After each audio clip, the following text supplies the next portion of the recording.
Good evening, everybody. Welcome, everybody, to this special meeting of council. Can we please ensure that all cell phones, PDAs, and other electronic devices are turned off or placed in a non-audible mode during the meeting? This meeting is called for a very specific purpose: to consider the final report of Mr. Jim McCarter, Interim Auditor General, regarding the financial review of the City of Brampton. Under council meeting rules, no other business can be considered at this special meeting. I wish to remind everybody again, please turn off the cell phones. And we have a motion by Councillor Bowman, seconded by Councillor Moore, that the agenda of the special council meeting of January 29th, 2015 be approved as printed and circulated. All in favor of the motion? All those opposed? That's carried. Does any member have any declaration of pecuniary interest under the Municipal Conflict of Interest Act for any matter to be considered on today's agenda? If you do, can you raise your hands? Seeing none, Mr. Clerk, there are no declarations of conflict. Before we as a council consider Mr. McCarter's report and hear from the public on this matter, I'd like to ask Mr. McCarter to please come forward to provide a presentation this evening about his review and findings. After Mr. McCarter has done his presentation, I would ask council that we refrain from asking questions at that point, and we proceed to hear from the public next through delegations. After hearing from the public, council can then ask their questions of Mr. McCarter, and we can consider the report and our next steps. Mr. McCarter, welcome to the City of Brampton, and I understand copies of your slides have been provided to each member at their desks, and extra copies were made available to the public. The City will be publishing Mr. McCarter's slides on the City's website after the meeting. It's all yours. Take it away. Yep. Thank you, Mayor Jeffrey. Good evening. I'd like to thank everyone, actually, for coming out to this special meeting. I know the council doesn't normally meet on a Thursday night, and it's probably the worst night in January, so I do appreciate you coming out. I've been told to try to keep my presentation to about 15 minutes. I've got 9 or 10 overheads. So I'll try to whoosh through them fairly quickly to make sure we have lots of time for questions. Okay, if you go to overhead number 1, going back to December 17th, I was appointed Interim Auditor General about 5 weeks ago. I was asked to do 2 things: a high-level assessment of Brampton's financial condition, and council also indicated they'd be interested in sort of what was the trend over the last 5 to 10 years, so I've tried to address that in my report. The report was due by January 30th, so it was a fairly quick time frame. I should mention to council too, and I do want to reiterate this. I'm sure you're aware, nobody likes it when the auditor comes in, but I really did have very good cooperation from Peter Honeyboard and city staff, and I couldn't have done the work without the cooperation that I got. And as well, I met with people in the infrastructure and the planning area. And basically, I found whenever I picked up the phone, I phoned somebody, I said, can I pop down and see you? They were basically very willing, come on out, let's have a chat. So I did get good cooperation. I'd like to introduce Lewis Kahn here. Lewis, if you could just stand up. I engaged Lewis Kahn, another chartered accountant, to help me out. Lewis has really been with me since day one. It was a lot of work. And to be honest, I couldn't have done it without Lewis. A lot of the charts and some of the figures in the report, Lewis worked with Dave and Peter in the finance area, so Lewis was a big help. Turning to slide number 2, a little bit maybe uncharacteristically for an auditor, I'd like to start off with some good news. And there was some good news in my review. I think the main thing on the positive side of the ledger is, from the councilor's perspective, Brampton really does have excellent liquidity. You've got cash and marketable securities of $830 million. But before you sort of say, well, we can go out and spend $830 million, you can't. You've got about $500 million that's really tied up in commitments, whether it's a legal commitment, a payable, whether it's a deferred revenue, whether it's the legacy endowment fund. But you're probably sitting with maybe $300 million that I would consider somewhat free cash flow. Keeping in mind you've probably got some infrastructure commitments in there, but the Brampton liquidity position is quite strong. Another positive on the positive side of the ledger would be Brampton does have a AAA credit rating. I would mention though that, and I did meet with Standard & Poor's, had very good cooperation from Standard & Poor's. Standard & Poor's did downgrade the AAA from a stable to a negative. So they did downgrade it in the most recent year, but by the same token, you still got a AAA credit rating, so that's a positive. Basically, Brampton's got a diverse and a growing economy. I mean, you're not a one-employer city. You've got a growing population. That's going to speak well for your growing property tax assessments. Historically, and I don't want to talk out of two sides of my mouth here when I talk about debt, but historically, really until the Southwest Quadrant building, Brampton has really been able to grow without the use of debt. As I'll get into in the next slide, I do consider the Southwest Quadrant, the own-to-lease, a form of financing.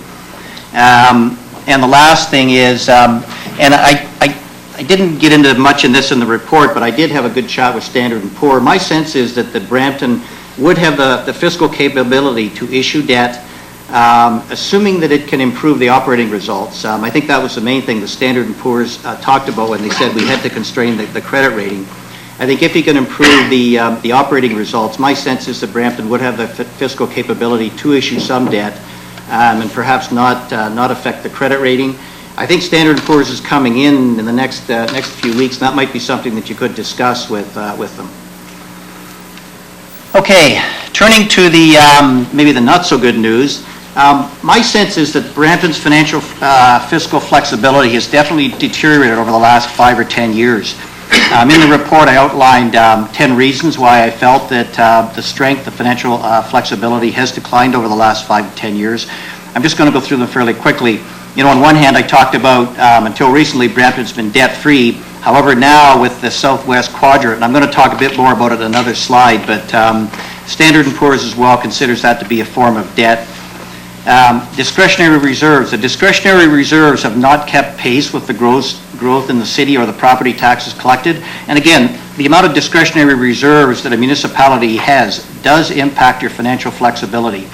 And while basically property tax has gone up, I think 120%, the discretionary reserves have actually declined slightly over the last 10 years. 10 years ago, in 2004, city officials indicated that with respect to our discretionary reserves, we compare very favorably to other GTA municipalities. We went back and we had a look, and we actually found 10 years ago the metrics that they used, that actually Brampton was near the top of the heap with respect to discretionary reserves relative to some indicators like per capita. We found that 5 years later, 2009, Brampton was kind of the middle of the pack with respect to those indicators, and by 2013, which was the last year of the audited financial statements, they were near the bottom. So again, we just saw the trend going down. With respect to capital reserves, capital reserves, and the city officials have actually brought this to the attention, I understand, to prior councils, but your capital reserves have been kind of going down and down over the time. And I think I did see one budget document where they did make it fairly clear. I know we have 6 new councillors here, but I think city officials did come forward and did mention that, we're starting to run into problems with our capital reserves. And the last point, even though your liquidity is very good, 5 years ago and 10 years ago, your liquidity was excellent as well. And on a per capita basis, relative to operating expenses, it's actually, again, kind of declined over the last 5 to 10 years. So again, those are just some indicators that on one side of the ledger, you've got a lot of cash, but on the other side of the ledger, I think your financial flexibility has deteriorated. Okay, we're going to go to property taxes. I actually feel, and I guess I look at the councillors, and I did talk about why, but I actually feel that when it comes to increasing taxes, I think you have a tougher row to hoe than your federal and provincial counterparts at the municipal level. You have my empathy. But in the property tax area, what I really tried to do is, especially with maybe the new councillors in mind, is to provide some historical perspective. I mean, if I was sitting on council, what I would want to know is what's been the trend in tax rates over the last 5 years? How do we compare to other municipalities? I wanted to get across the point that equity is important, and not so much in the sense of using your property taxes to cover your day-to-day operating expenses, but you also have to cover what I call the wear and tear on your infrastructure assets. Because it's the issue, if you're not putting enough aside to cover that wear and tear and to maintain your existing infrastructure, what you really get is you get an intergenerational transfer, where it's the next generation, or in the case of Brampton, you're expecting 300,000 more new residents to come in the next 10 years. You're going to be going to them, and they're going to be paying a disproportionate share to basically to quote, fix up those infrastructure assets. So I did want to get across that point. And the last point I mentioned, and I've noticed this when I've looked at a lot of the communications from other municipalities, they're making a real effort to communicate the why when they come up with a property tax increase, especially in the infrastructure area. Operating expenses. We looked at operating expenses because when you look at financial flexibility, your ability to increase your revenues and your ability to manage your operating expenses is important. And we found that they've been increasing at a much faster rate and we adjusted it for inflation, the growth in population, than the inflation rate. And one of the things we found interesting is that city payroll comprises about 2/3 of total operating expenses. That's cash operating expenses, excluding amortization. And property taxes comprises the same amount, 2/3 of revenues. And so we were curious just to see what if we compared property taxes and the city payroll over the last decade, and we actually noticed that over the last decade, property tax has gone up 120%, and the city payroll has gone up about 122%. And basically about 94% of, one way of looking at it is 94% of total property taxes are going to fund the city payroll. And again, when you look at payroll, and when I talk to Standard & Poor's, they mention it with respect, and Standard & Poor's looks at this too, and because Mississauga is actually higher. Mississauga is at 71%, and Standard & Poor's in their review of Mississauga expressed some concern about the 71%. But the reason we brought it up was just to say that sometimes your payroll can be less non-discretionary and it can be a bit tougher to control, but we indicated that was one area that should be on your radar screen. Okay, turning to the next slide, maintaining city infrastructure. I would like to say here, this is something that, and the public gallery will say this, I looked at a number of municipalities. Every municipality, I would say, it's probably number one maybe on their long-term concern in the sense that where the heck do we get the money to basically keep our existing infrastructure in a good state of repair? It's a major, major issue, really across Canada with respect to municipalities. And I mean, the right way to do it, there's, the people that I talk to here in the infrastructure area, they're very well aware that you want to do, life cycle asset management best practices. Because what happens is like your roof at home. If you don't fix your roof on time and it starts to leak, your expense is much more than if you fix it when you had to. So the point that we're making here on city infrastructure, all municipalities are wrestling with it. Some of the municipalities are getting what I would say quite aggressive and have got a very formal strategy. And in the report, I went to some links in the report to point out some of the specific things that other municipalities are doing. And you could ask me questions on it. I don't want to go over my 15 minutes. I can just see here I'm about 3.5 minutes. But other municipalities have got some very specific targeted things that they're doing to put enough aside to make sure that they can fund that, basically the maintenance of existing infrastructure. And my sense would be, I think Brampton's falling behind in putting enough aside. So I would say, again, it's another thing I think you should keep on your radar screen as you get into your budget deliberations. Use of debt. In my discussions on the terms of reference, the comment was made that, auditor, we'd like you to come in and assess the financial condition and what's the trend to give us, sort of the good news and the bad news. I was also asked, would you be willing to opine on should we be borrowing? And my answer was, well, no, that's a decision of council. But I did, in my report, I did want to make some comments on debt with respect to some of the things that you might want to consider when you're basically going to be, I suspect that issue is going to be coming up over the next couple of months. And I've already talked about the Southwest Quadrant financing. Standard & Poor's certainly considers it debt, and they actually indicated that with the Southwest Quadrant and the Powerade Center, they indicated that relative to other AAA-rated municipalities, they felt that Brampton now has a level of debt that is on the high side compared to other AAA-rated municipalities.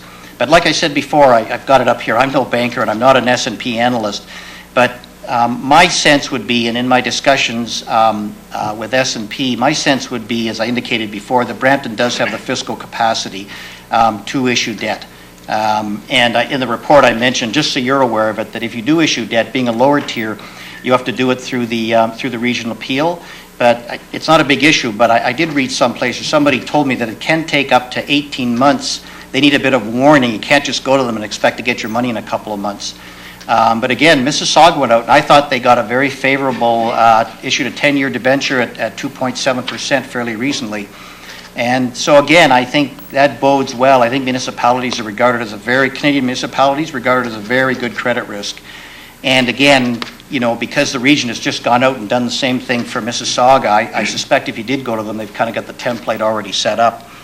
But when it comes down to whether you should issue debt or not, to me it's very much, at the end of the day, what's going to make the most sense I go back to the taxpayer's pocket. What's going to cost me the least out of my pocket over the long term? And the other thing I would say to keep in mind, and again in my report, I tried to put in some quotes from other municipalities that have issued debt as to what their rationale was. Why did we go ahead and make that decision to issue debt? And you'll see, if you read my report, you'll see a real consistency in the report as the reason as to why they decided to issue debt. And it was very much to make sure that the tax burden was fairly apportioned amongst the citizens that use the services today. And they were also cognizant about the infrastructure issue, making sure that we have the money to fund existing infrastructure if we have major projects. Capital budgeting. The reason that I mentioned this is just, it's the way Brampton, I should say does, I'm not going to say does, used to do their capital budgeting until recently, and I see Peter's here, and I'll speak to that quickly, but to give you an example, if Brampton decided to construct a new arterial road up to some new subdivisions that was going to be a 7-year project costing $40 million, that whole $40 million would have been basically gone into the capital budget. And also, if it was new growth, it would have got into the DC reserve account. And as you're well aware, you had the $750 million that did get a bit of media attention.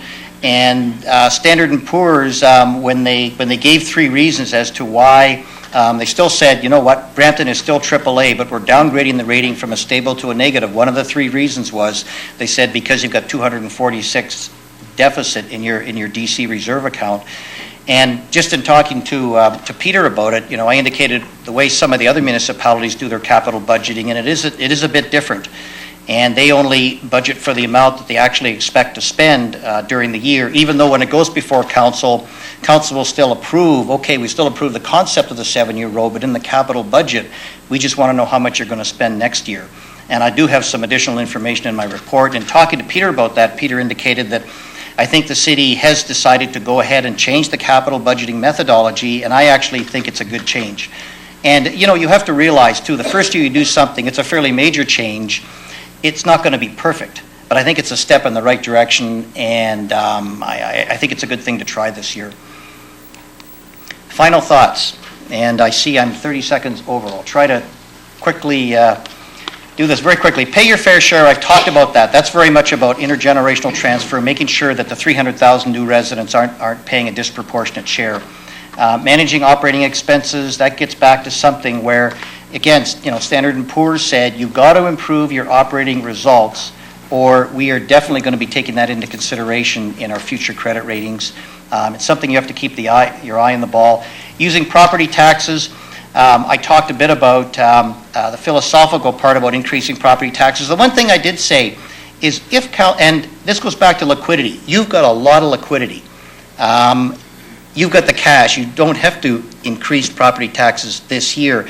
The drawback, though, is if you decide you're going to have to increase property taxes, often by doing it earlier rather than later, you increase the base on a go-forward basis. And then as you go forward, it lets you moderate the rate of the increase that you might have otherwise had to put in. So I really just threw that out there. And I did have some comments in property taxes about, you know, making sure if it's for infrastructure, and I'll cover that in number 6, making sure that I think that you communicate that to your residents that, you know, this is not all going to pay. And I used to be a civil servant for a long time, going to pay civil servant salaries. I'm aware of the perception, but basically saying, you know, a chunk of this is for the infrastructure.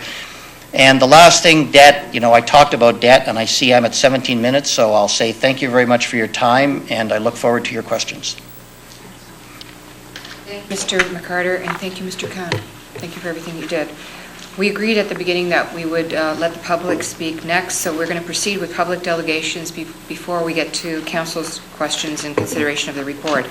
Before the meeting, we received one delegation request from Mr. Chad Belcher. I would ask Mr. Belcher to come forward to the podium at this time. If anybody else wants to ask questions this evening, speak to council about this report, I'd ask that you come forward, and since this is a designated time at this meeting to hear your comments or ask questions of the report, and for all public delegations, you're each going to be given 5 minutes to speak. This is to ensure that everybody who wants to speak this evening will get a chance to address council. The clock will be running in front of you at the podium just to let you know where you are in the time frame. When you come forward, if you could please state your name for the beginning so the city can include it in our meeting record. And I'd also ask in your delegations this evening, council is very interested in your comments and your opinions about the ideas and the food for thought that Mr. McCarter raised. Mr. Belcher, welcome. Thank you. As you said, Chad Belcher, resident of Ward 3. When I learned that public question period was quietly removed from council agendas in the future, I knew that this was the only way to submit and have a question. Based on the first 17 minutes, I don't have any questions at this point in time, but because this was the only way to potentially have an opportunity to speak, that was the reason for the submission of my delegation. So, no questions. Thank you. Anybody else want to come down and ask any questions? Come on down. Hi there. Could you state your name for the record? Of course, yes. Sorry, my name is Kevin Montgomery, a resident of Brampton.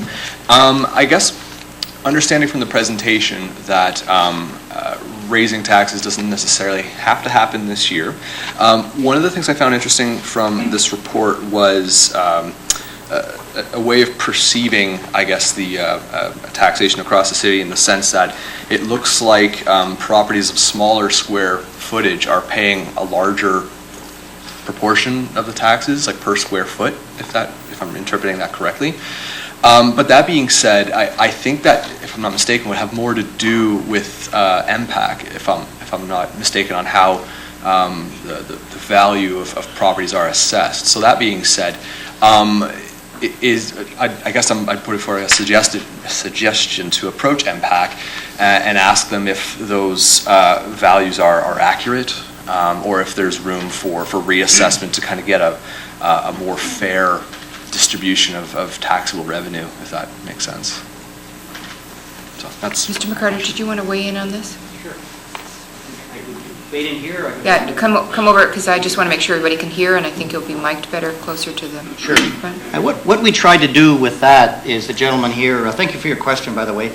What we tried to do is, in the report, is I thought the councils would be interested in knowing, given our the percentage tax increases we've had the last few years, how do we stack up compared to the tax increases of other municipalities? And I said in the report, the answer to us wasn't clear cut. We found the example that I'll mention the example that we referred to. We mentioned that there was a independent consulting firm, and they did a number of municipalities throughout Ontario. They did a 1,200 square foot house, and they did a 3,000 square foot house. And then they ranked the different municipalities as to where they would be for those two types of houses. And what basically it showed was that and what we did is we just took out I think we took out 12 or 13 GTA municipalities. I thought you might be interested in knowing, well, where does Brampton stand for the 12 or 13 GTA municipalities? What we found for the 1,200 square foot house, Brampton was about in the middle. For the 3,000 square foot house, which was what they call the executive house, actually Brampton was second or third from the lowest. As far as why, I don't know the answer to that. That might be something you might want to ask staff. But I thought it was interesting, and I thought if I was a councillor, I might be interested in that. I'm not sure if it goes back to OMPAC that basically does the assessment. I'm a bit familiar with OMPAC. I used to audit it. But we also provided some information in the report. Some of the other municipalities, they came out and they actually published charts, which actually they were trying, to be honest, pat themselves on the back and show where they were. And they basically showed that Brampton was probably in the middle of the pack, depending on the metric that you used. But all we were trying to say, it's not clear cut, but there is some good information out there, and you might want to get some of this information, when you're considering this. So I don't think I've given you a concrete answer for your question, but that's what we were trying to do, is basically to bring that matter to council's attention and say that it wasn't really clear cut, but you're right. That was what the figures indicated for the 3,000 square foot house. Brampton was at the low end compared to the GTA municipalities. For the smaller 1,200 square foot house, they were in the middle. Did you have any other questions? That was it? Okay. Anybody else want to ask a question? Come on down.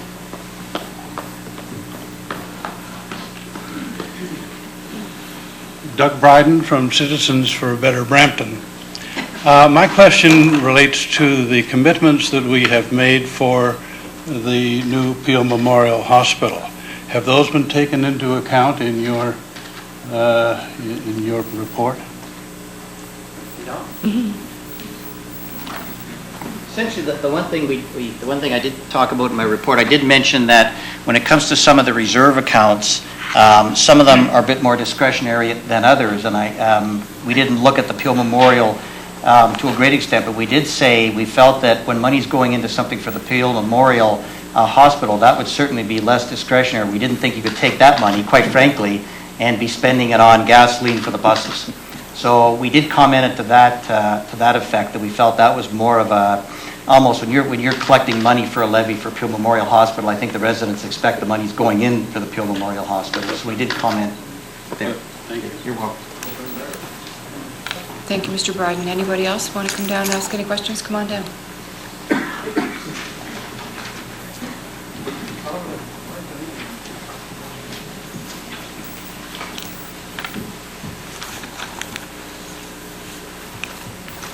Good evening, everybody. My name is Gurdeep Singh Dhami, and I'm resident of Brampton for 31 years. My question is, what would you suggest we do about the high salary staff of the city of Brampton? Thank you. Mr. McCarter, do you want to tackle that one?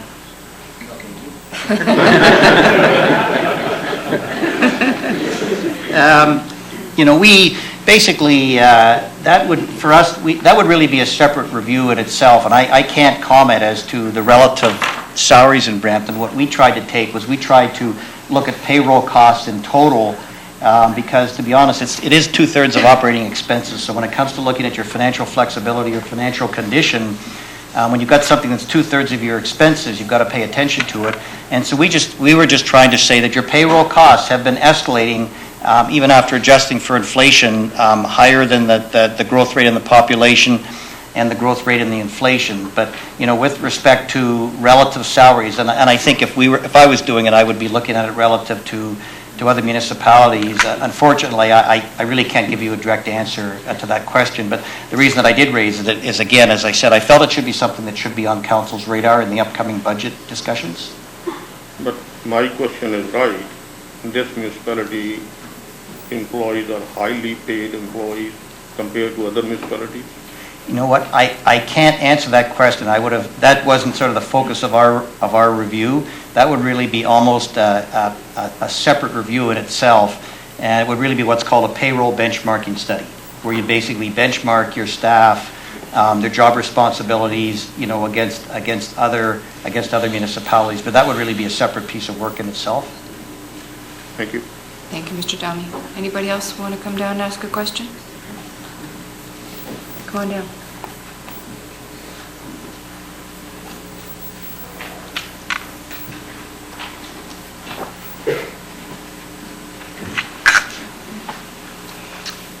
Good evening. My name is Robin Singh, and I am a resident of Brampton. I just have a quick question.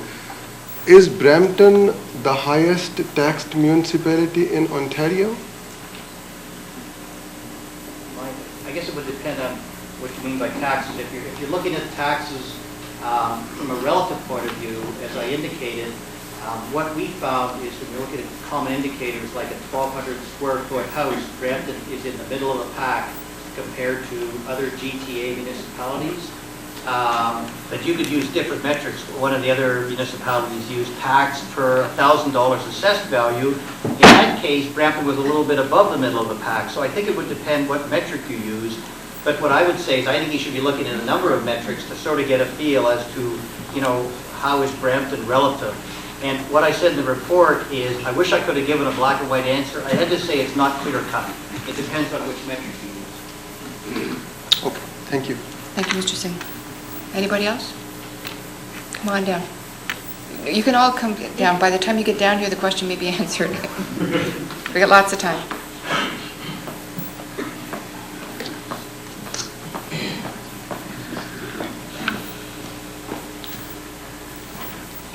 Don Haynes, resident of Ward 4. Reading in the paper, and I'm not sure if it was stated this evening, I thought the financing for the southwest quadrant, which is really not southwest, but that's another story, is about 7.5%. We've been in a low-interest environment since 2008. I don't know who entered into that to pay 7.5%, which I'd be very happy to put a small portion of money in to get that return today. Can anything be done, seeing that interest rates are even on their way down further, and can we as a city take advantage of it? Thank you. So, Mr. McCarter, you addressed this. Do you want to address this again for those who haven't seen the report, who may be interested in knowing? And I know this matter, there's some litigation, so I'm going to look to my right, and if you think I'm getting into territory I shouldn't, make sure you give me the wave. My understanding of it is yes, the effective rate, and it's a P3, which means that it's a lease-to-own contract, but it's a P3 contract, and the effective interest rate is about 7.2%, and I think at the time, the city could have got OSIFA money for 4.8%, so someone might say the obvious answer is, well, duh, why didn't you take the 4.8? But with a P3, part of a P3 contract is you transfer the construction risk. So if there's cost overruns, assuming that the P3 contract was well structured, you are transferring the construction risk over to the other party, and there is a value to that. Now, I'm not saying that the value is the difference between 7.2 and 4.8, and I said very specifically in my report, I think there's another consultant, George Rusty, that's been in since August or September looking at the whole SWQ. So I said I couldn't make that determination which was the most cost-effective option, but what I did say is you do have to look at the value of transferring that construction risk. So it's not purely an apples-to-apples comparison, but it was like you, it was the very first thing when I saw the Southwest Quadrant building. Once I was told what happened, that was exactly my first question. They paid 7.2, but it is a P3 contract, and there was a transfer, assuming it was structured properly. The people doing it, they pick up the construction risk. So if it costs them 10% more to construct the building, they're probably not getting 7.2, they're getting a lot less. But that's a more complex calculation than unfortunately I was able to do in the time I had available. Thank you.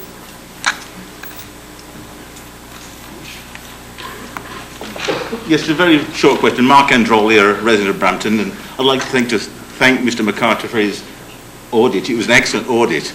My question is, where do we go from here? Will there be another audit as a selector say, because what he's saying, and I'm not an expert like these people are, Brampton is a downward trend. We've been losing ground over the last 10 years. What do we have to do to turn that down to become to a positive? But I thought the report was excellent, and it made sense to me. And I think we're in a downward trend. What are we going to do? Do we hire another auditor to give us a plan to build back up again? That's my question. I don't think it's a question for you, whether you can address it, that's all. I guess I'd have two comments. The first would be, I hope your first observation is going to be in the minutes. My second comment is, my sense is that you've got a pretty dedicated, council here. You've got 6 new council members. There's a new mayor, and what I was really trying to do in my report was to give them, the best way I could put it was to give them an assessment and talk about that, but also throw some food for thought out. These are things that you want to have on your radar screen, and you've got a pretty experienced city staff here, and I think it's good news that the city manager's going to stay around and help with the budget process, the strategic plan. So, my sense would be, I really think it's on the radar screen. So we'll have a motion. I don't actually have it in my hand yet, but we will be receiving the report, and really it will be food for thought for as we begin our budget deliberations. So I can assure you, we plan to take this advice very seriously, and I'm sure council will comment on it when we get to the point where council comments. Does anybody else wish to give comments? Sure, come on down. Don McLeod, Ward 7 and 8. You mentioned 90% of the property tax revenues go to fund payroll costs. What's the average city throughout Ontario? I mean, are we at the very top? My sense would be, I don't know the answer to that, but my sense would be that when you look at, say, what percentage of city payroll of operating expenses, I suspect it runs someplace from 60% probably to the low 70s. So I think my sense on that is, I'm not sure, I wouldn't say that Brampton is an outlier on the high end. I mentioned that Mississauga was 71%. I think we saw a few municipalities where it was in the low 60s. You also have to take into consideration what services you're providing. Yeah. Because we actually tried to do more of an apples-to-apples comparison. But if a municipality is providing transit and one municipality is not providing transit, you have to factor all those things out. And actually I don't want to say we spun our wheels, but we did try to do an analysis of that. But it would have taken a fair bit of time to make sure that you had an apples-to-apples comparison. Because you've got to adjust for the transit because Brampton provides transit. I think Vaughan or Markham doesn't, the region doesn't. So I don't have a good answer for you, although I will say we did try to do a bit of a quick and dirty calculation, but we felt it would be unfair to put it in because it wouldn't be a true apples. So Mississauga 71 and we're 90. Basically, that's a closest comparison. That was something different. I was talking about a percentage or you're talking the percentage of property tax. Right. Yeah, I don't think we didn't look at the other municipalities and see what the percentage of property tax was. All right. It was more what percentage of operating expenses. All right, maybe you can look at that later. Thank you. Thank you very much. Come on down. Hello, Rose O'Reilly, Ward 3 and 4.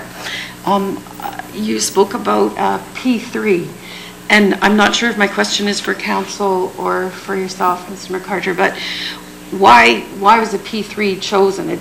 I know it didn't get the same rate, and you said in that model, more of the safety is taken care of by the construction, I think. I'm not that familiar with P3s, but I do know that in other municipalities and internationally, they haven't been that successful. So I'm wondering why we had one here and subsequently are paying such a difference in the interest. So, Mr. Riley, that wasn't part of the scope of the investigation that Mr. McCarter did, so he wouldn't be in a position to answer that. And really, all we're doing tonight is talking about the scope of his investigation. But I think he talks about he mentioned it just now about P3. So I think what he was talking about was the lending part of the equation. In the course of the report, I think it's page. I'm trying to think where it is. There was a talk. He went into the discussion about the lending that was used in the course of that negotiation, and that was how he raised it. It's a discussion that he raised to alert council to the possibility of using debt financing in the future for projects. Okay, well then I would add another question. Sure. I would ask about your opinion of P3s then, if that falls within the scope of... Okay. Go ahead. Okay. I have some familiarity with P3s, and you're right, there have been some that haven't turned out very good, but there's some that have turned out pretty good. That very much comes down to how much value do you assign to the transfer of risk. And I've seen some where it looked to me like the amount of value being transferred, you couldn't justify it. I've seen others where I had to say, boy, I think they got a pretty good deal if this is how much extra they were paying to be able to transfer that construction risk. But I would have needed significantly more. It's basically a separate project, but again, there's a consultant called George Rusty that I believe will be tabling a report shortly, and I think he's been in since September or early fall. So hopefully there maybe be something in Mr. Rusty's report that will answer your question. Thank you. Good evening. My name is Bill Canelopoulos. I don't know if I can speak because of the lawsuit, but what it is, I'll stick with the question only of the savings, or if we're talking about savings money, and I speak as a citizen, if whatever the obligation from the day of substantial completion of the project. Mr. Kananopoulos, can I just ask that if you have a question of Mr. McCarter? Mr. McCarter. Is it a question of him on his... On his perception or how he assessed this particular thing. If the project was starting today, and the obligations they have, whatever they have, there is for X amount of years, or if they take it premature, 45 days. And their obligation is to pay it 25 years from now. So, Mr. Candelabas, I'm going to interrupt because I think this is probably appropriate for the next Auditor General report. Okay. It's not within the scope of what Mr. McCarter, and I think it would be unfair for him to Make a comment. make a comment on this, and No, I no don't problem. want to put him in a spot, but I think And it's I the don't next want to put Auditor myself General. in the spot too, Yeah. because I'm very careful how, No, I know, and Okay. I just want to make sure that we're clear that Thank that you. wasn't within his scope. okay, thank you. Anybody else want to come down and ask a question? Come on down. Good evening, everybody. Good evening. Can you state your name for the record, please? Oh. Yep. Madam, I have a question. There's some mention in the report. More than 70% of Can the you say your name for the record? Paramjit please? Singh Birdi. Thank you. More than 70% of the property taxes and development charges came from residential properties only, and only 33% or something from industrial and commercial. I want to know what the trend in all the municipalities in GTA and what you suggest to the city of Brampton, how to change that. So the question, I believe, is about the residential and commercial and the gap. I guess we've always believed it should be 60/40 or something. Mr. McCarter, did you No, want to? 70 is more with the 77. Oh, I know what and it is now, but Yes. I think we used to think Yeah. it was okay when it was a little lower. Mr. McCarter? I understand your question. Again, I just felt that it would be useful information for council.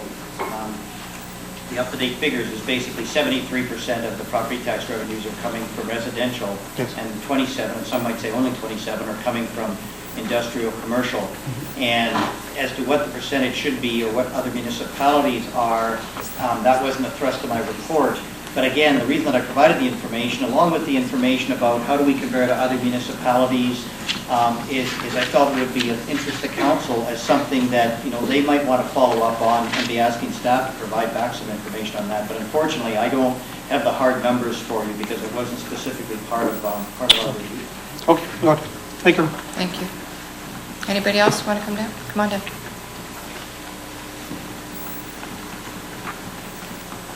Good evening, Madam Mayor and everyone here. My name is Subjot Naru. I live in Brampton here. I was going to Mr. McCarthy's report very interestingly. He made a sweeping observation regarding the reserves and the depletion thereof over the years. But today we know there are no reserves available right now. But if you can throw some light on how they were depleted and over the years, what happened, I shall appreciate it. Yeah, I want to correct that. Brampton has reserves. What we were saying is Brampton has about 230 million in discretionary reserves. I think 10 years ago it was about 260 or 270. It's the point we were making that even though the city has grown, the discretionary reserves have not grown. And we basically said that also the capital reserves are largely depleted. So, what we were saying is we think this is something that the city has to be concerned about. And I think city staff have gone before prior councils and commented on that issue. But I was looking at the financial condition and the trend. And as the city grows, if your reserves don't grow, you don't have as much financial flexibility as you did before. And if you're looking for specifics, probably the big one is and there's still $100 million in the biggest part of those reserves, the 230, is $100 million, and it is still sitting there from the sale of hydro. It's an endowment fund, but there was another $100 million, and I think about 90 of that has been committed to, I think, the Rose Theater and some other things. But our main point was that basically the level of reserves has been flat or declined slightly, even though the city has grown quite significantly over the last 10 years. And it has been an issue that I believe has been brought forward, but I think it's an issue that needs to be on council radar screen. Sure. Come on down so everybody can hear it through the microphone. Thank you for your answer. I just got it here. We still have $100 million in capital reserves and endowment fund. Yes, we have a legacy fund that's got $100 million, and it basically, when it was set up as what's called an endowment fund. That was the direction. What an endowment fund is, you set the principal up. The principal can't be touched, but you use the interest every year to, maintain your infrastructure or whatever. So those funds are basically that endowment, quote, endowment fund, the legacy fund is still there. Thank you. Thank you. Anybody else? Going once? Going twice? Okay. Members of council, the interim auditor general report is before us. Do members have any specific questions for Mr. McCarter in his report? If you could put your name on the board, and Mr. McCarter, if you could come and sit here, then you won't be getting up and down, and it might be a little easier for you, because I'm guessing there's going to be more than one question, so. Yeah. Mr. Dillon. I just want to make some comments, actually, more so than a question. Reading the report, I couldn't help but look through it with a critical lens. Mr. McCarter stated that the financial condition has deteriorated over the past 5 to 10 years, and that we're going to need a more aggressive tax strategy.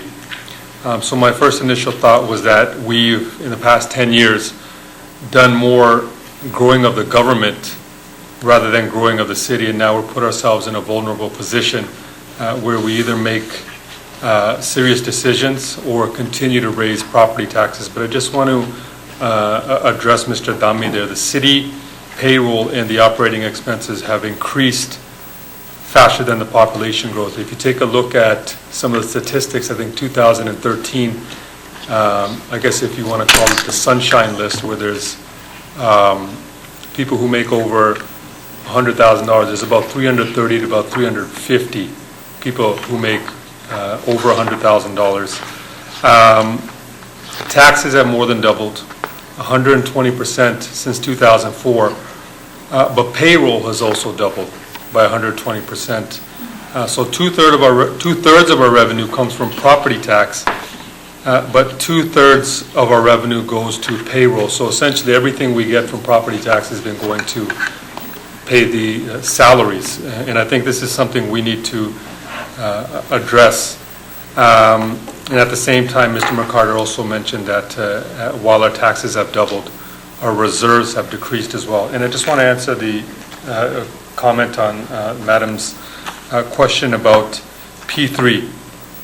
So we're paying 7.2%, but in Mr. McCarter's report, we could have paid 4.8% if we went through a provincial agency. An example I give of a P3 project was Brampton Civic Hospital. I think the initial projection was $400 million. I think we went up to $900 million. In a 10-year span through P3 projects that the province had, we, I think, had close to $7 billion in just overrun. So that's all that money that we did waste. So I think it's something we should have looked at. And some other points I just want to make are the AAA plus the AAA minus rating. So if we don't improve our operating surpluses, it could have an impact on our future ratings. One of the points Mr. McCarter made was that, number one, our operating performance was well below Canadian counterparts. And he also mentioned that the development charge reserves are at a $250 million deficit. Some other important concerns that I saw was the backlog of needed maintenance, replacement, repair of infrastructure is in the hundreds of millions. And if we're not keeping up to date with that, it's going to be a concern. And one more point is that the $766 million in unaccounted capital projects. I think, as Mr. McCarter said, the inadequate follow-up of that is unacceptable. So just to conclude, I think we're looking at about $250 million in debt. I think that might sound like a great deal, $8 million a year. I think it could have been lower, but I don't think it's of, I guess you would say, catastrophic nature. So, but I will conclude with this, that we do need to take a look at the way we operate and the way we've done business in the last 10 years, and we need to correct this going forward with the limited flexibility we have. So we're going to have to make tough choices, and our first and foremost goal is to start taking into account the taxpayer and where we spend their money. So I guess either we make cuts and spend wisely, or we're going to continue to increase our taxes. So these are just some of my comments. Like I said, I didn't have many questions, more so just comments and concerns that I saw through the report. Thank you. Councillor Spovieri. Yeah, thank you, Madam Mayor, and thank you, Mr. Carter, for the presentation. I do have a couple of questions for you. Now, the issue of the amount, the 2/3 going, the tax collected going towards wages. I wondered if you, years ago, I recall going back 10, 15 years ago, we used to get a report from during budget, and we used to be compared to other municipalities on employee to resident ratio. I don't know whether you have looked at that, if it's available now, or whether it's something to see whether our ratio has grown greater than our other neighboring municipalities, whether we have maintained that ratio that we had 10, 15 years ago. You didn't get to look at that, did you? I certainly haven't seen any report that would indicate that, but it's like, if you're looking at the whole payroll area, that would be the, one of the things that I might say to staff, saying, we'd like to see that, we'd like to see that analysis. Because what you're looking at, when I look at the city payroll, sometimes people compare it just to inflation, but that's not enough, because if you have a growing population, you do need more people to provide services with a growing population. But on the other side of the coin, often you should be getting perhaps some economies of scale, in the sense that, let me give you an example. On the ground floor there, I think they have a desk there, and it's got a sign saying, pay your property taxes here. You could probably increase your population 10%, and the two people there collecting the property taxes can still collect the property taxes. So you do get some economies of scale, but as your population grows, you do have to, typically, your number of employees does grow. But what you're getting at is we'd like to see what the trend has been over 10 years. But no, the answer is no. I didn't see any information on that. Okay. Maybe perhaps Mr. Kurij or Madam Mayor, if he can dig that up and bring it to us during budget time, just to have an idea how it's going. Mr. Corbett? Thank you, Madam Mayor. Just to try to add some context to the labor issue. We are one of Canada's fastest growing cities, of course, and we are under the mandate of the provincial government, a growth center, so we have a population target and density target to meet. And with that comes a demand for services. And over the last 10 years, we've built a very extensive portfolio of community facilities to serve growth. And I'm just going to name a few of them. The Rose Theatre, the Dixie Sandalwood Soccer Center, Cassie Campbell Recreation Center, Goreway Meadows Recreation Center, the retrofit of 3 older recreation centers, current City Hall, Flower City Campus, parking facilities in the downtown, a myriad of fire stations, and a rapid expansion of our transit facilities, including new maintenance facilities, as well as running stock as well. Mount Pleasant Community Center, the Chinguacousy the Chinguacousy Park redevelopment, an extensive road infrastructure that we keep at AAA quality all the time in terms of resurfacing. All these things require staff. Once you put a capital budget in place to build these facilities, you have to staff them. And the reality is that's what it takes to keep up the city, and the city demands those services. Residents want the services. So that's what really drives the staffing and the payroll, is building these facilities on a capital basis, and then you've got the operating reality. The year after you open it, you've got to staff them. And that's really why a growth municipality like ours has to staff up. The other thing I should mention too, and we did ask the question to get some analysis of, on your payroll, where has the big change come? And what we noticed is that transit especially was really up. It was escalating, I think, more than 10% a year. But one of the reasons is I think the city got federal gas tax money, which means if you buy, you get gas tax money to put more buses on the road, you basically got to put bus drivers in them, and it goes back to maintenance people. And that was the one thing that because we actually looked at some of the comparisons to see what the trend was, and the transit did stand out a bit. But we didn't go into I know the level of detail you're talking about on your comparison. We didn't get down and get those sorts of figures. And one last thought, all those facilities I described, and I'm sure I left a lot off the list, they were all built without debt. They were all paid for. No mortgage debt, no liability debt. They're all put in place for the future benefit of the taxpayers. And on top of that, as Mr. McCarter pointed out, we do still have tremendous liquidity. So I think overall, this city has has really responded to growth very well and produced these facilities, and the world-class facilities too, excellent quality architecturally and otherwise, and they're all paid for. Well, thank you for that, Mr. Corbett. But again, to really get a clear picture, I'm sure there's comparisons out there. There's other growing municipalities, Mississauga, Vaughan, Markham, they're all growing as Brampton. And possibly if we can do an exercise and I'm sure they're providing the same level of and quality of services as we are in Brampton. So it'd be interesting to see whether, we're, how that ratio, that whole mathematic equation would end up, whether we're maybe providing too many services, or whether we're just having too many employees to provide the service compared to the other neighboring municipalities. I think Mr. Sporvier, I think we can address this in budget. I want to be mindful of asking Mr. McCarter any questions. Yeah, I have other questions, Madam Mayor. The other question, Mr. McCarter, is that we've spoken about debt financing for DC projects over the last 6-7 years, and we never went there. Now the question is, if I don't know whether you did the analysis or whether you have the numbers, but if we had done, say 5 years ago, we had built the rec centers, or even 10 years ago, the roads and all the infrastructure that we are building as we get the DCs coming in, and they were financed at 2 or 2.5%, 3%. Would you know whether the escalation of price in these projects would have been greater?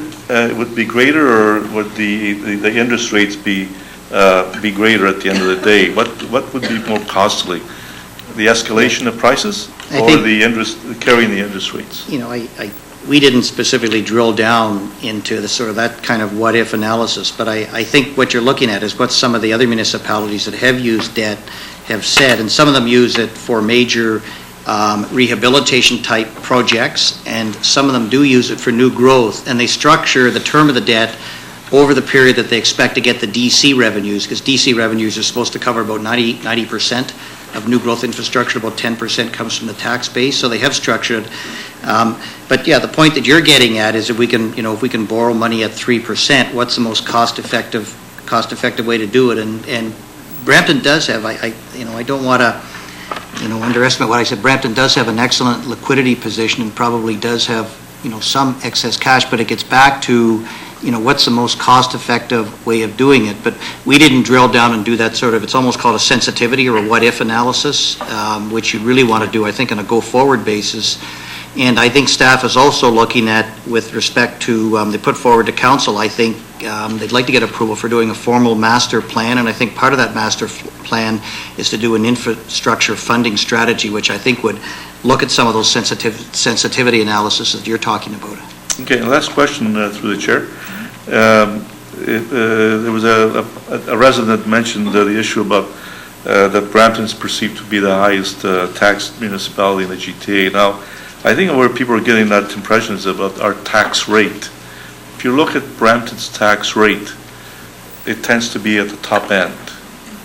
Did you notice that, or did you have a look at that issue? No, what we based it is we tried to look at outside, more objective. We didn't ourselves try to get into and do a specific analysis on where does Brampton stand with respect to comparing to the other municipalities, other than doing what I would call, in the terms of my mandate, a fairly high-level overview.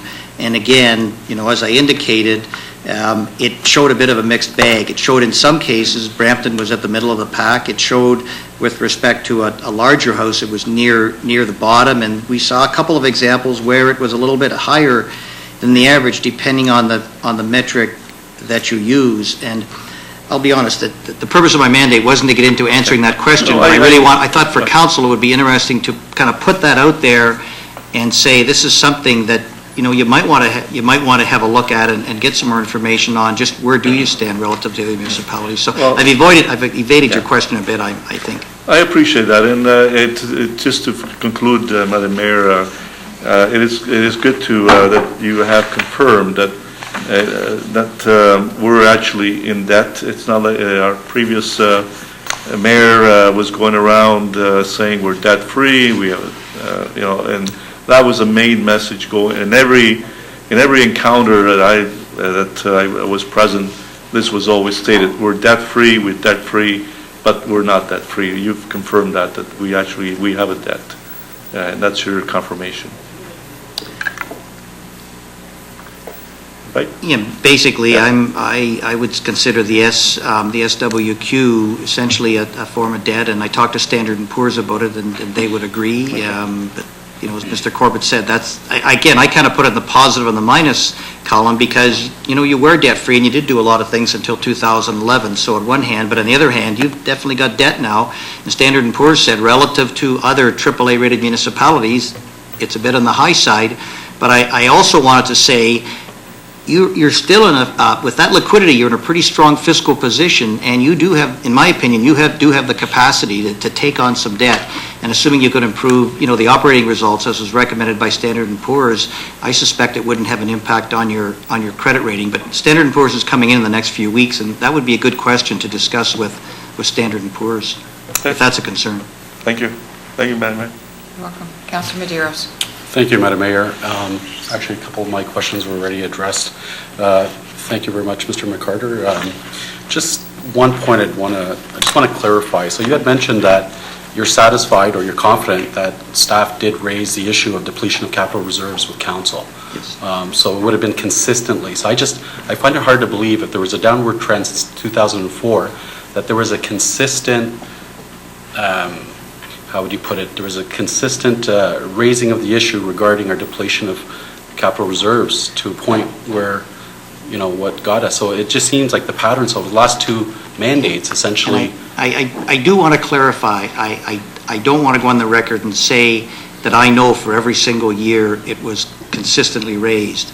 But I do know for the 2014 discussion of the operating and the capital budget, city officials did state very clearly that we've got some problems with our capital reserves and we're not putting enough aside. Our infrastructure gap is growing, but I wouldn't want to be interpreted as communicating to you that was done each and every year back to 2004. Is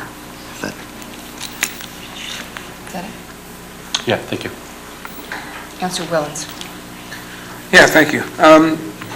Most of my questions got answered by Mr. Corbett, but I'm just wondering, maybe directed to staff, will there be a study done to do that payroll benchmarking in similar? Through you, Madam Mayor, absolutely. If that's the desire of council, we're happy to do that. Thank you. Councilor Moore. Well, thank you, and thank you, Mr. McCarter, for your report. It was very helpful, and I think it puts all the cards on the table, and we've got a pretty clear sense of what our mandate is moving forward. I want to add to CAO Corbett's comments. There were also some stimulus money that came from the federal and provincial government that sort of forced municipalities to accelerate their capital projects. We had to take projects that we weren't currently going to do and find the money so that we could get 2/3 of it paid for. So I think that there were a lot of pressures on this municipality as we move forward. And in terms of the repair and replacement, there was an infrastructure levy that we put on and then we took off in response to trying to balance the property tax. And it's back on now, though. I think it's back on the 1%. Yes. Yeah, but it was one of those things in response to the capital needs that we had. I have moved a motion, Madam Mayor, to have this referred to the Budget Subcommittee. I do think it's important to give some direction to staff. I do think while some of us have been advocating for a smart debt strategy for a long time, and Mr. McCarter, you referred to the multi-generational taxpayer who are going to benefit from the infrastructure that we build. And it's great to say that we built a lot of these facilities without debt, but that means that the lion's share of the burden has been on today's taxpayer and not the future generations that are going to benefit from that. So now's the time, folks, when we need to take a serious look at the the smart debt strategy. We've been talking about it certainly since my time on council, and I think this is probably where the rubber hits the road. And also, we need a really strong communication strategy around this. A lot of good things have been done, and a reminder of the infrastructure that's been delivered. We need a really comprehensive list of those kinds of things that have contributed to the salary costs. The benchmarking is a piece of that, but when I look at the capital investment we've made in Zoom Transit and the staffing needs that have come with that, whether it's the recreation centers or the aggressive capital projects, we need a breakdown of all of the things and a clear picture of what's contributed to the staffing costs, because that is something that is very sensitive in the minds of all of our taxpayers. The other thing I think that we need a comparison on is how much do we do in-house that other municipalities contract out, and how much are we doing at the local level in Brampton that in other municipalities, the upper tier, are taking responsibility for. So, and all of that ties into a really powerful communication strategy, and I think that moving forward, we're going to find that our citizens are hoping they are far more engaged in the budget process, and it's not something that happens just during deliberations, but it's an ongoing communication throughout the year where we engage and educate and have those teachable moments. So, thank you. Councillor Miles. Thank you very much, Madam Mayor. I too would like to thank Mr.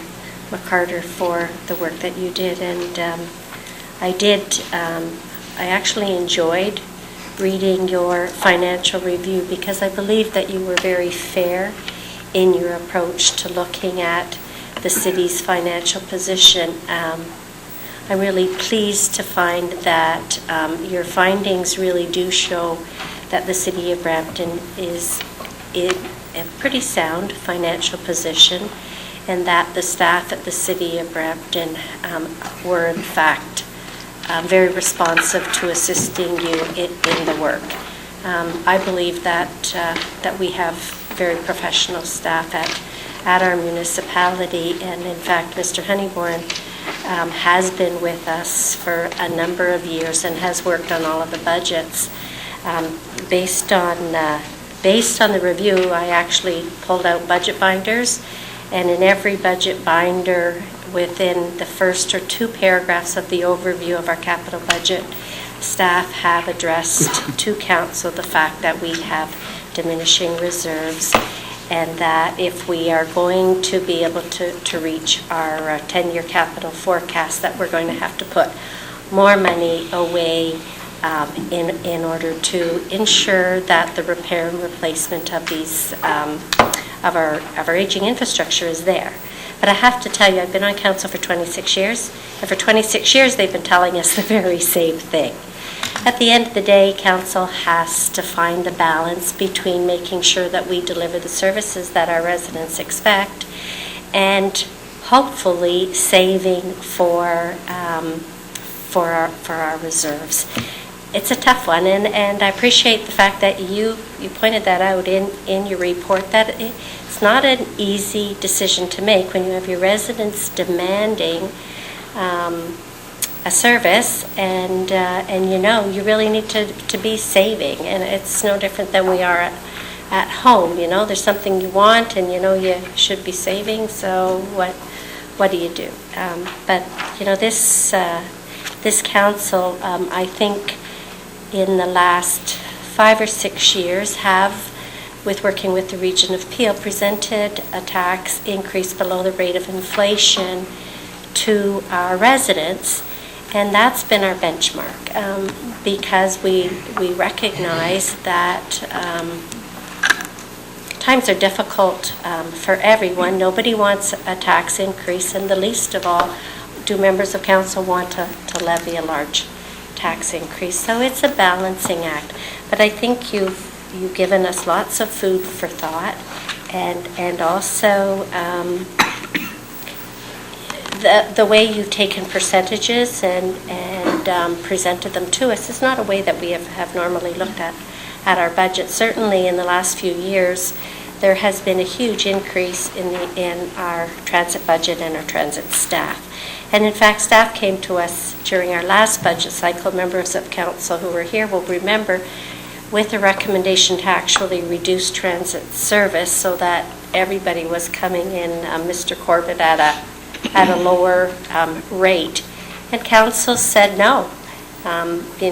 Brampton's Zoom transit system has been the most successful transit system in North America, and we don't want to change that trend because we know one of the other biggest issues in the city of Brampton is gridlock.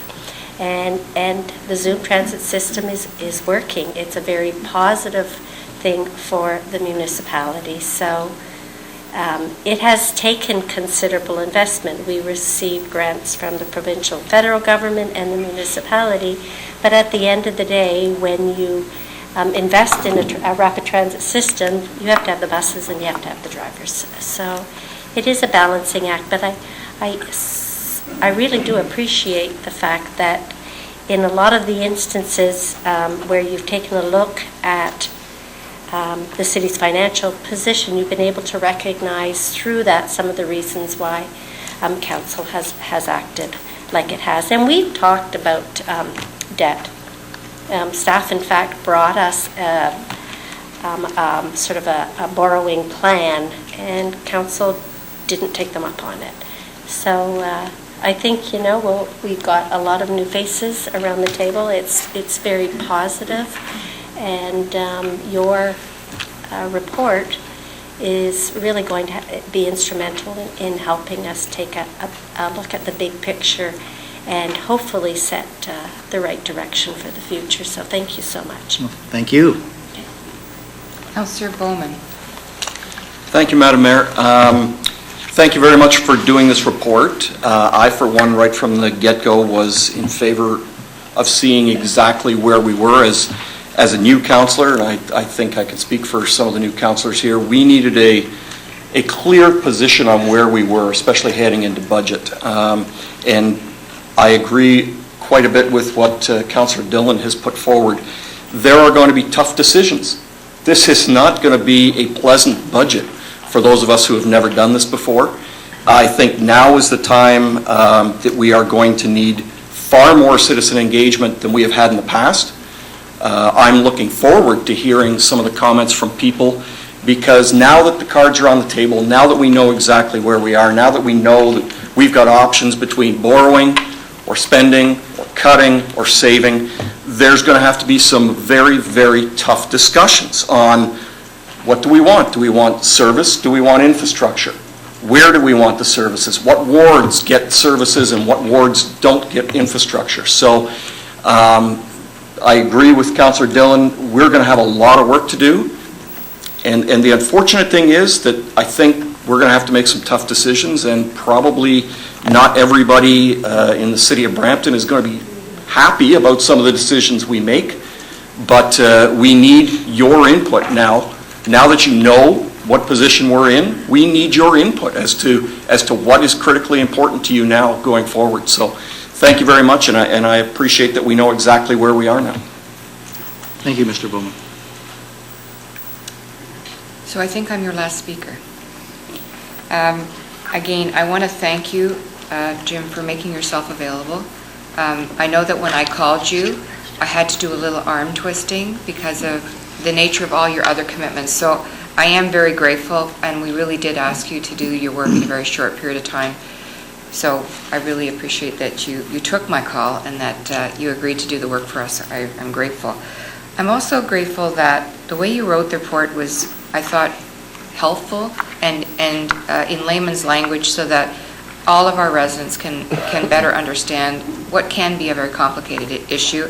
And I truly appreciated the end of your report when you talked about some of those food for thought analogies and suggestions, in particular where you said that people expect the full picture to be communicated to them, and in order to make sure that all of our residents understand this language in all of the languages, that we need to be mindful of making sure that we translate as much of this as we can to make sure all of our residents understand. And I believe that's our intention, to do that, to make sure everybody understands the good work that you've done and what advice you've given us. I appreciate, and I hope you still remember, the kind offer you made to help Budget Committee later on when we get later into our process, and I'm pretty sure there were witnesses to that conversation. And I know you have other commitments, but you did say that you would be happy to come back and answer any questions or give us some more advice. So I'm going to have said that publicly, and you're kind of nodding, so I'm hoping that's a good thing. I also want to thank all of our staff that helped and worked with you. I know we asked them to turn things around very quickly, and I appreciate their support and their willingness to provide you with as much data as possible. In particular, I want to thank Peter Honeyborn for all his assistance. Thank you very much. We are now ready to vote on this matter, and the motions before me are, number one, moved by Councillor Moore and seconded by Councillor Willens, that the presentation by Jim McCarter, Interim Auditor General, to the Special Council meeting of January 29th, 2015, regarding the financial review of the City of Brampton be received. Two, that the following delegations to the Special Council meeting of January 29th, 2015, regarding the financial review of the city be received. Mr. Chad Belcher on Curtis Drive in Brampton and 12 other additional residents. Three, that the report from Jim McCarter, Interim Auditor General, dated January 26, 2015, regarding financial review of the City of Brampton, be referred to the Budget Subcommittee for consideration as part of the city's 2015 budget approval process, and that the Brampton City Council expresses its gratitude and thanks to Mr. Jim McCarter, Interim Auditor General, for his work reviewing and reporting on the state of the city's finances. All those in favor? All those opposed? It's carried unanimously. Thank you.